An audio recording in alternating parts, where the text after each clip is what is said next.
Nous continuons notre exploration de la condition humaine. Au menu du jour, le danger du bavardage, l'utilité de savoir se parler entre hommes dans des discussions franches et viriles, quand savoir parler et quand savoir se taire.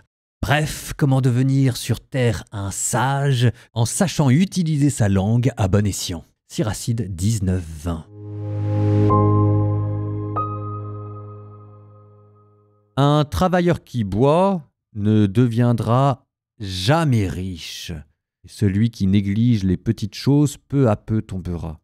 Le vin et les femmes égarent même les hommes intelligents, et celui qui fréquente les prostituées perdra toute retenue. La pourriture et les vers s'empareront de lui, et sa témérité lui coûtera la vie. Qui fait trop vite confiance est une tête légère. Qui commet un péché se fait tort à lui-même. Celui qui trouve sa joie dans le mal sera condamné, mais celui qui domine ses plaisirs couronne sa propre vie. Celui qui maîtrise sa langue vivra sans conflit. Qui déteste le bavardage se soustrait au mal. Ne répète jamais les on-dit, tu n'y perdras rien. Ne colporte pas de racontard, ni devant ton ami, ni devant ton ennemi, et ne révèle rien, sauf si ton silence te rendrait complice. Certes, on t'écouterait, mais on se méfierait de toi et on en viendrait à te haïr. As-tu entendu quelque chose? Sois un tombeau. Courage, tu ne vas pas éclater. Pour une parole qu'il retient, voilà le saut dans les douleurs, comme une femme prête à accoucher. Telle une flèche enfoncée dans la chair de la cuisse, la parole est insupportable aux entrailles d'un sot. Questionne ton ami. Peut-être n'a-t-il rien fait, et s'il a fait quelque chose, il ne recommencera pas. Questionne ton prochain. Peut-être n'a-t-il rien dit, et s'il a parlé, il ne le fera plus. Questionne ton ami, car la calomnie est monnaie courante, et ne va pas croire tout ce qu'on dit. On peut déraper bien malgré soi, tu sais. Qui n'a jamais péché par sa langue? Questionne ton prochain avant d'en venir aux menaces, et tiens compte de la loi du Très-Haut, sans garder de ressentiment. La faveur divine commence avec la crainte du Seigneur, et la sagesse gagne son affection. Connaître les commandements du Seigneur est une leçon de vie. Ceux qui agissent pour lui plaire cueilleront les fruits de l'arbre d'immortalité. Toute sagesse comporte la pratique de sa loi et la connaissance de son pouvoir souverain.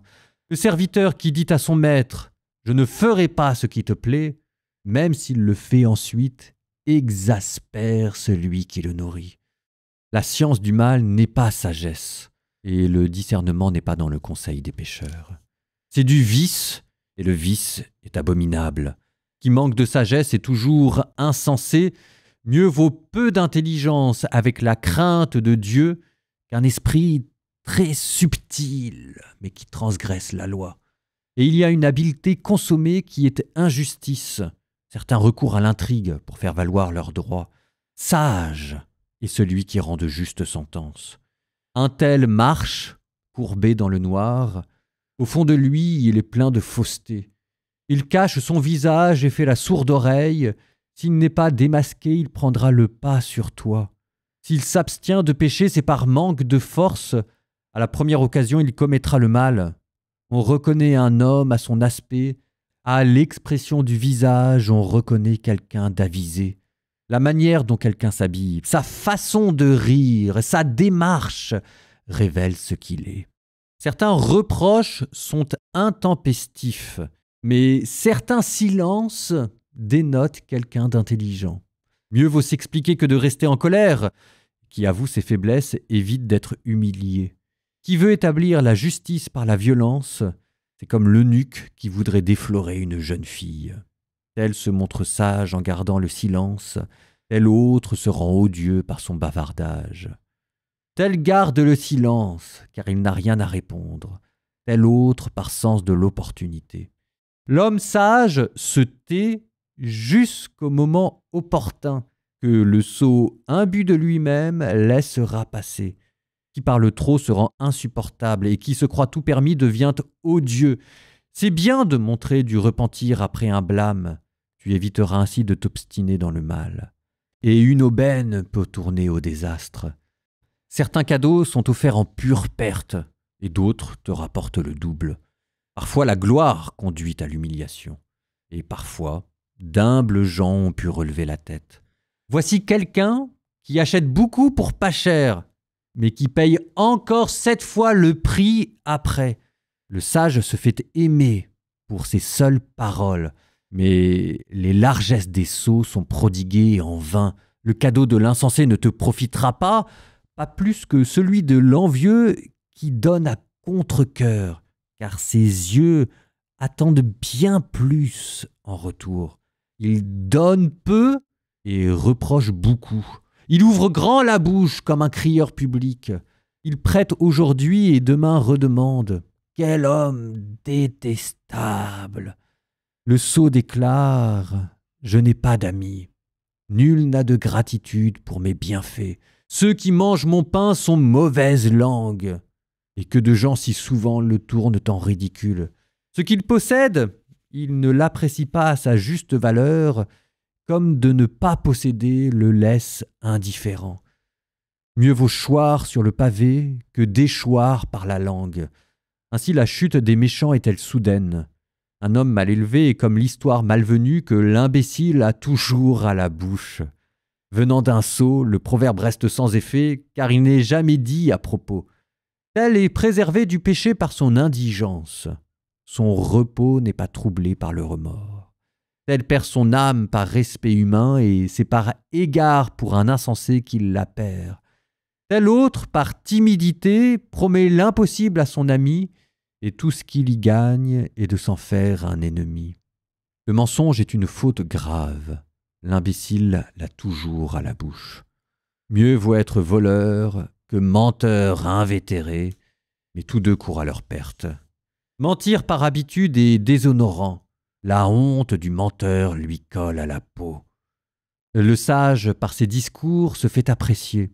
L'homme de bon sens est estimé des grands. Et celui qui travaille la terre voit son blé s'entasser. Celui qui gagne l'estime des grands voit ses torts pardonnés. Présents et cadeaux aveuglent les sages. Comme un bâillon, ils étouffent les reproches. Une sagesse cachée, un trésor enfoui. À quoi peuvent-ils servir l'un et l'autre? Mieux vaut cacher sa sottise que dissimuler sa sagesse. Et mieux vaut rechercher le Seigneur avec une persévérance obstinée que diriger sa vie en refusant tout maître. Je reviens là-dessus parce que moi ça me parle. Chapitre 5, verset 14. Ne te fais pas traiter de médisant. La médisance. Parlons-en un peu. J'ai dans les mains un vieux manuel de théologie morale. Écoutez, c'est celui qui a fait mon éducation. Ça s'appelle Initiation théologique. C'est le tome 3 aux éditions du Seul Choix. C'était le bouquin d'études de mes frères dominicains au milieu du XXe siècle. Le manuel pour devenir confesseur. Et alors dedans, il y a toute une analyse des péchés de la langue. Et je trouve ça passionnant parce que j'ai l'impression de lire ma vie. Alors d'abord, on distingue l'outrage. L'outrage qui est une sorte d'affront. Et on nous dit attention à ne pas confondre l'outrage, l'insulte, le reproche, l'opprobre, la raillerie.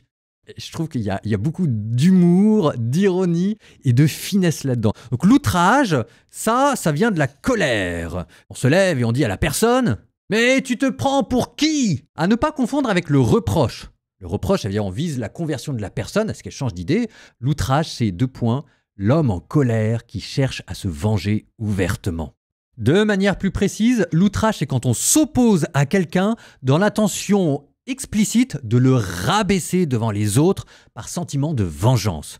Et si vous rajoutez à ceci en plus la vulgarité et l'atteinte à son honneur, vous n'êtes plus dans l'outrage, vous êtes dans l'insulte. Est-ce que j'ai besoin de donner des exemples de tout ça? Oh, je ne pense pas. Chacun pourra lire sa vie. C'est ça ce que j'aime énormément dans les livres de théologie morale, c'est que parfois on donne pas d'exemple et c'est parce que c'est trop intellectuel, trop abstrait. Parfois on donne pas d'exemple, c'est parce qu'on n'en a pas besoin.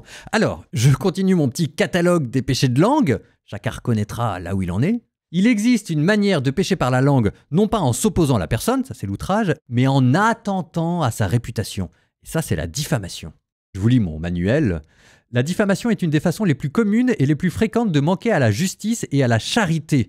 On ne se gêne pas pour déchiqueter le prochain, et ce n'est pas nouveau. Déjà, l'apôtre Saint Jacques disait que si quelqu'un ne pêche pas en parole, c'est un homme parfait, Saint Jacques 3,2.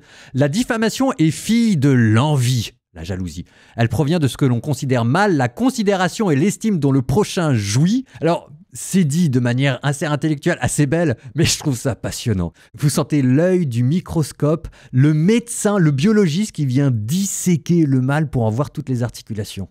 Alors la grande différence entre l'outrage et la diffamation, c'est que l'outrage, au moins, vous le faites en face de la personne. La diffamation, vous le faites dans son dos. L'outrage révèle du mépris. La diffamation révèle de la lâcheté. Vous avez peur d'elle, donc vous dites du mal dans son dos pour attenter à son excellence et sa réputation. La diffamation, alors ça c'est moi qui parle, hein. La diffamation c'est pire que l'outrage. C'est pour ça que parfois, moi je m'aperçois que dans la vie, quand je peux pas m'empêcher de dire du mal des personnes, je me dis non là je suis en train de devenir lâche. Et donc je vais voir la personne et je lui dis en face d'elle ce qu'elle pense. Généralement ça fait plus de mal que de bien, mais au moins j'ai dit non à la mesquinerie. Saint Thomas d'Aquin énumère les 4 manières de diffamer quelqu'un: lui attribuer de faux torts, exagérer des péchés réels, révéler ce qui est secret, prêter à ses bonnes actions des intentions mauvaises. Alors vous, c'est quoi votre manière d'être des diffamateurs? C'est d'exagérer les torts, c'est d'en inventer des nouveaux, c'est de révéler des choses secrètes qu'on n'a pas le droit de savoir normalement, c'est de faire des procès d'intention? Alors après, on peut continuer de franchir les degrés, hein. Le plus bas, c'était l'outrage, après vous avez la diffamation, et après vous avez la zizanie. Dans Astérix et Obélix, celui qui sème la zizanie, c'est Caius Detritus. La zizanie, c'est blesser l'amitié que les personnes ont. C'est vouloir isoler quelqu'un en détruisant les relations sociales qu'elle a avec les autres. Vous allez semer la discorde. Donc on fait des complots, on cherche à monter les uns contre les autres. Alors c'est jamais dit comme ça, vous savez, mais la machine à café, on dit une petite phrase pour dire « Ah ouais, attention, parce que sois pas tout à fait dupe, hein. Tu crois que c'est par gentillesse qu'il t'a offert ça, ça et ça, mais en fait, il y avait peut-être une petite pensée derrière la tête. » Et hop là, zizanie. Bon, et puis après, je note pour le plaisir d'être exhaustif, vous avez la moquerie. C'est quand vous rajoutez en plus la raillerie et la dérision et l'humour qui fait rire aux dépens des autres. Alors, on se calme, hein. Il peut y avoir une raillerie qui est drôle, qui est une manière un peu bizarre, mais de montrer une certaine forme d'amour pour la personne. Qui aime bien, châtie bien, et puis parfois on se moque un peu des gens qu'on aime bien. Là, ici, il faut considérer 2 choses, le mal ou le défaut dont on s'amuse et dont on rit, et la qualité de la personne à qui on s'en prend. Bon, voilà pour la moquerie, puis après vous avez encore une autre forme d'abus de langage, qui est la malédiction. Voilà, la malédiction, ça c'est vouloir le mal du prochain. Ça, c'est pour le coup, il n'y a pas d'exception ou pas d'exception, c'est vous vous opposez directement à la justice et à la charité. Bon bah voilà, c'était ce que vous avez entendu. Chapitre 5, verset 14. Ne te fais pas traiter de médisant et ne tends pas de piège avec ta langue. Jésus dira les choses d'une autre manière. Pour toute parole oiseuse, il y aura un jugement. Car c'est d'après tes paroles que tu seras sauvé et d'après tes paroles que tu seras condamné. Eh oui!